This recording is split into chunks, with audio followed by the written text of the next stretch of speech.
उद्यापासून बेळगाव बेंगळूर दरम्यान नवी वंदे भारत एक्सप्रेस सुरू होणार असल्याची माहिती माजी मुख्यमंत्री व खासदार जगदीश शेट्टर यांनी दिली। शनिवारी बेळगाव येथे पत्रकारांशी बोलताना त्यांनी सांगितले की बेळगावकरांची ही अनेक दिवसांची मागणी होती। निवडणुकीच्या काळात सर्वत्र याचाच आग्रह होता। मी खासदार झाल्यापासून यासाठी प्रयत्न करत असल्याचे ते म्हणाले। पुणे बेळगाव दरम्यान सेवा सुरू झाली। धारवाड रेल्वेला बेळगावपर्यंत वाढवण्याची मागणी केली होती। तांत्रिक कारण सांगून वंदे भारत एक्सप्रेस आलीच नाही। माझे प्रयत्न आणि लढा सुरू ठेवून पंतप्रधानांच्या भेटीत वंदे भारत एक्सप्रेस बाबत विनंती केली असे त्यांनी सांगितले।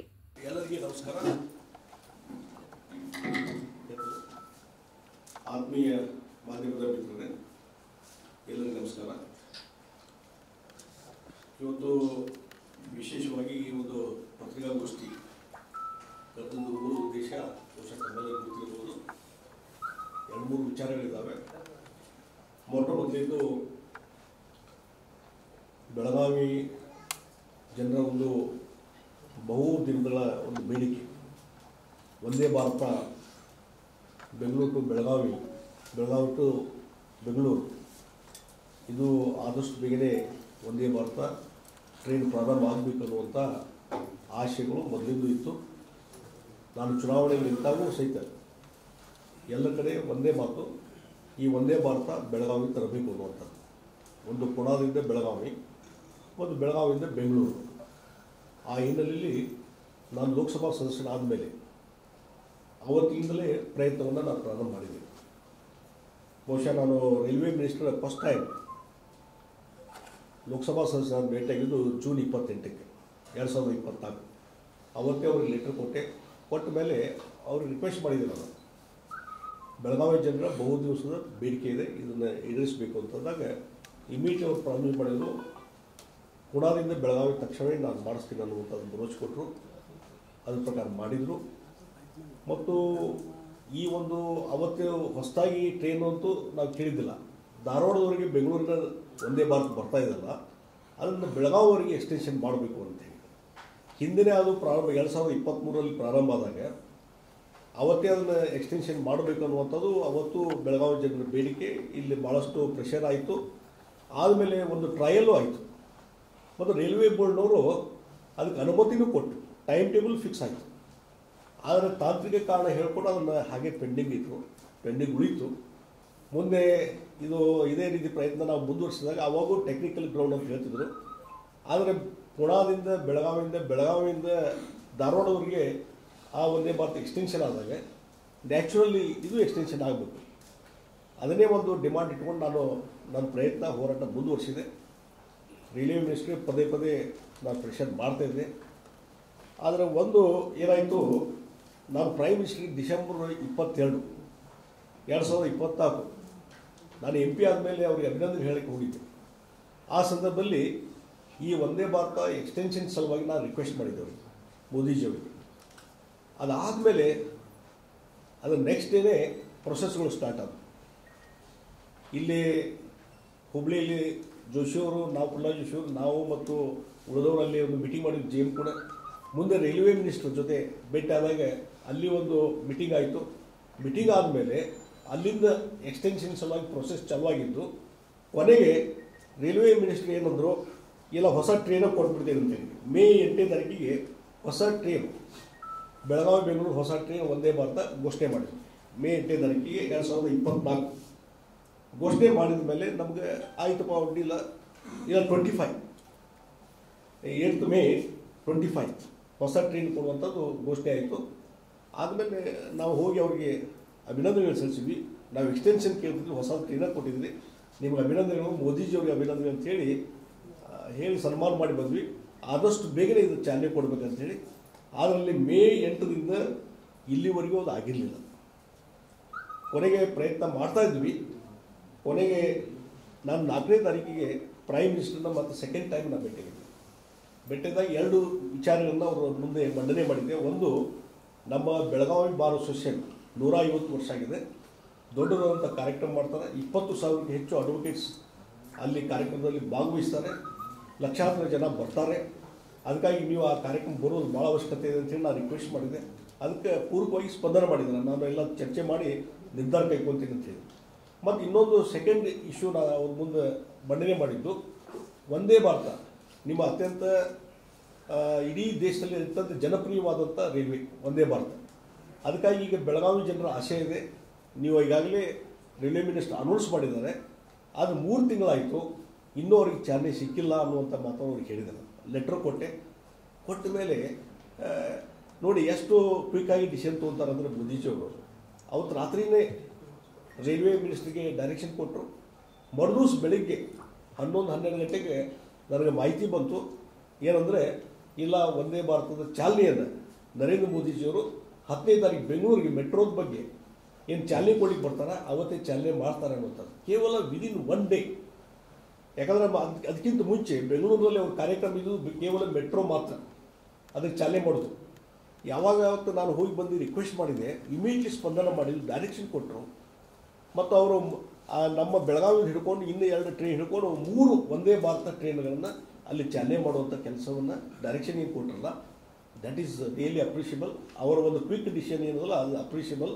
ಅದಕ್ಕಾಗಿ ನಾನು ಅವರಿಗೆ ನರೇಂದ್ರ ಮೋದಿಜಿಯವರಿಗೆ ಇವತ್ತೇನೋ ನಾಳೆ ಬೆಳಗ್ಗೆ ಅವರು ಚಾಲನೆ ಕೊಟ್ಟು ಈಗ ಬೆಳಗಾವಿ ಏನು ಬರ್ತದಲ್ಲ Vande Bharat, all credits goes to ಸನ್ಮಾನ್ ನರೇಂದ್ರ ಮೋದಿಜಿ.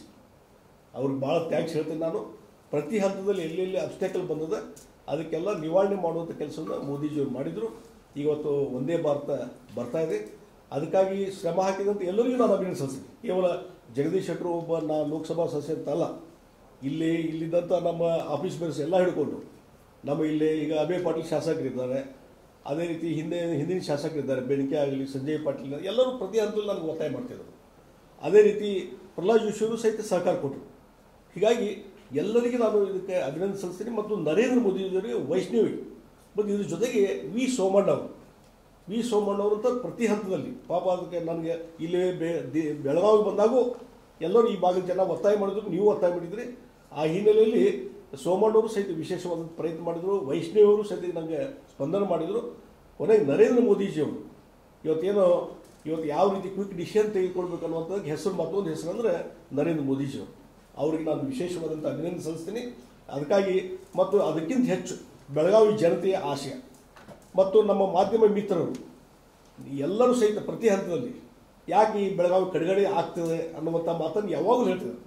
ಒಂದೊಂದಲ್ಲಿ ಬೆಳಗಾವಿ ಪುಣಾ ಬೆಳಗಾವಿ ಬಂದಾಗ ಅವತ್ತು ಪತ್ರಿಕಾನ ಅಡ್ರೆಸ್ ಮಾಡುವಾಗ ನೀವೆಲ್ಲ ಕೇಳಿದ್ರಿ, ಯಾಕೆ ಇದು ಎಕ್ಸ್ಟೆನ್ಷನ್ ಯಾಕೆ ಆಗೋಲ್ದು, ನಮ್ಗೆ ಯಾಕೆ ಮಲ್ತಾ ಇದ್ದೋಣೆ ಅನ್ನುವಂಥ ಪ್ರಶ್ನೆ ಮಾಡಿದಾಗ ನಾವೊಂದು ಮಾತನ್ನು ಹೇಳಿದ್ವಿ. ನನಗೇನೋ ಒಂದು ಇನ್ನೊಂದು ಕಾನ್ಫಿಡೆನ್ಸ್ ಇತ್ತು.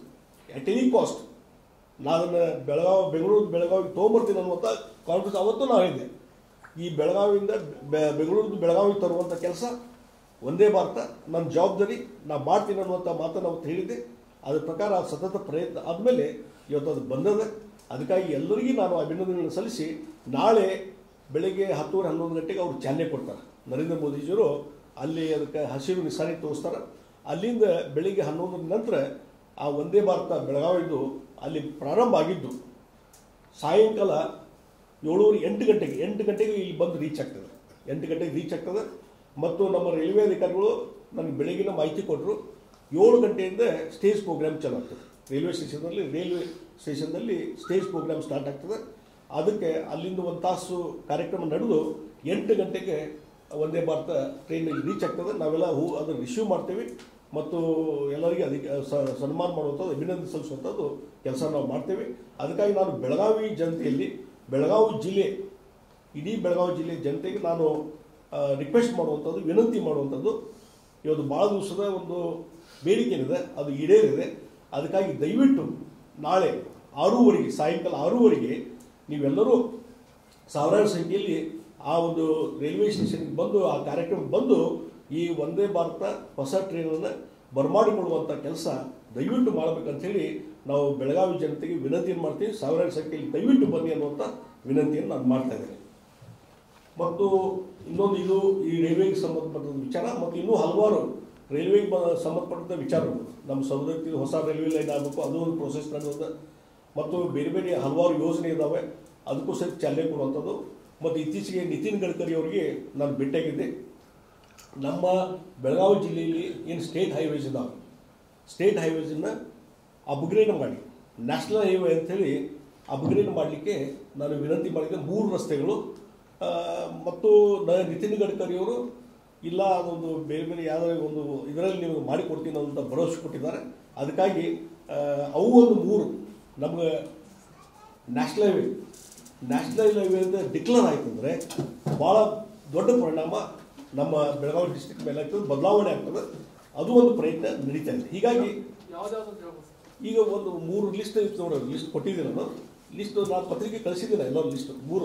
ಇಲ್ಲಿ ನಮ್ಮ ಗೋಕಾಕ್ನಿಂದ ನಮ್ಮ ಯರಗಟ್ಟಿಯಿಂದ ಮತ್ತು ಸವದತ್ತಿಯಿಂದ ಧಾರವಾಡದವರೆಗೆ ಇರುವಂಥ ಏನು ಸ್ಟೇಟ್ ಹೈವೇ ಇದೆ, ಮತ್ತು ನರಗುಂದವರೆಗೆ ಇರುವಂಥ ಸ್ಟೇಟ್ ಹೈವೇ ಇದೆ, ಮತ್ತು ರಬಕವಿವರೆಗೆ ಅಲ್ಲಿವರೆಗೆ ಒಂದು ಸ್ಟೇಟ್ ಹೈವೇ 3 ಸ್ಟೇಟ್ ಹೈವೇ ಇದೆ.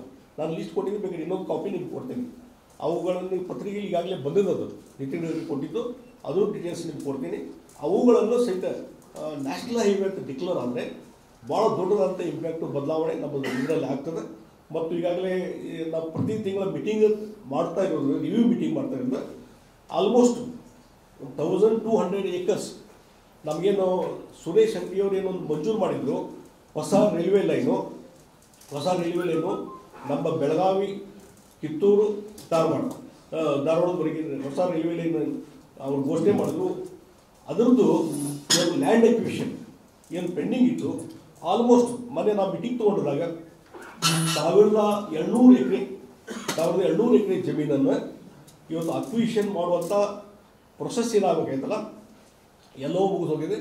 ಒನ್ಲಿ ಇನ್ನು ಪ್ರಿಲಿಮಿನರಿ ನೋಟಿಫಿಕೇಷನ್ನು, ಫೈನಲ್ ನೋಟಿಫಿಕೇಷನ್ನು ಆಗಿದೆ.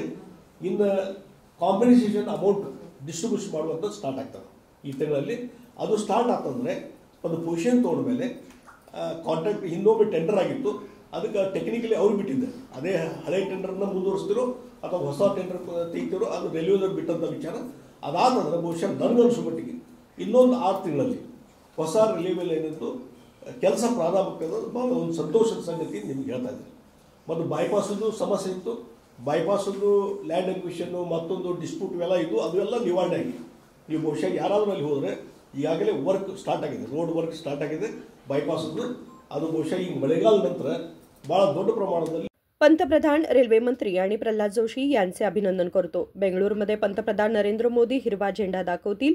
उद्या संध्याकाळी बेळगाव रेल्वे स्थानकात कार्यक्रम होणार असल्याचेही त्यांनी सांगितले. विनोद कोलकार, KMM मराठी, बेळगाव.